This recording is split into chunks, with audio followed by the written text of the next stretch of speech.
আসসালামু আলাইকুম রহমতুল্লাহ। প্রিয় দর্শক, কেমন আছেন? আশা করি ভালো আছেন। প্রিয় দর্শক, আনসার বিদ্রোহে এখনও কত সদস্য বাইরে রয়েছে জানালো ডিজি মহোদয়। চলুন বিস্তারিত তথ্য আমরা জেনে নিই।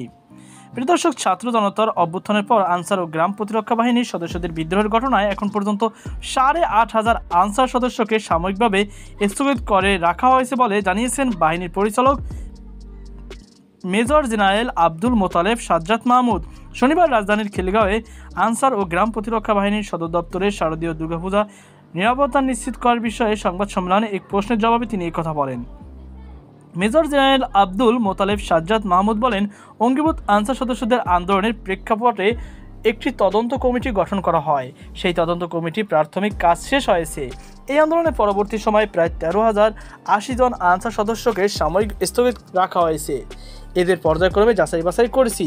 যাদের আন্দোলনের সঙ্গে সংশ্লিষ্টতা বা তেমনভাবে সম্পৃক্ত ছিল না, এমন 4,669 জন সদস্যকে সাধারণ ক্ষমার আওতায় এনে কার্যক্রমে অন্তর্ভুক্ত করেছি। তিনি বলেন, এখন 8,611 জন আনসার সদস্যকে সাময়িক স্থগিত করে রাখা হয়েছে।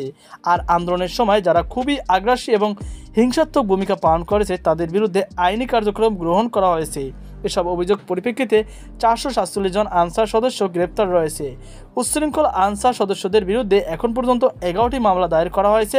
তাদের বিরুদ্ধে আইন অনুযায়ী বিভাগীয় ব্যবস্থা নেওয়া হবে।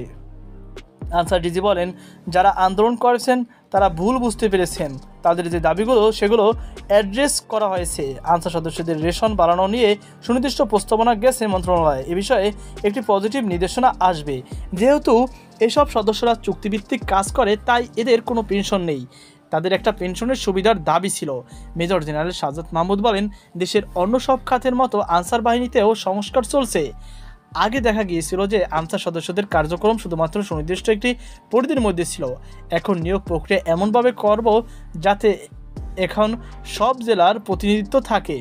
আগে দেখা যেত আনসার সদস্যরা তাদের নিজস্ব চাওয়া অনুযায়ী বিভিন্ন জায়গায় দায়িত্ব পেতেন, কিন্তু এখন আর এমনটি হবে না। নতুন বিধিমালা অনুযায়ী সবাইকে অন্য সব চাকরির মতো যে কোনো জায়গায় গিয়ে দায়িত্ব পালন করতে হবে। বাহিনীতে এখন আর অনিয়মতান্ত্রিক কোনো কার্যক্রম থাকবে না। তো প্রিয় দর্শক, এই ছিল আমাদের সর্বশেষ আপডেট। সকল বাধা আজকে পর্যন্ত। আল্লাহ হাফেজ।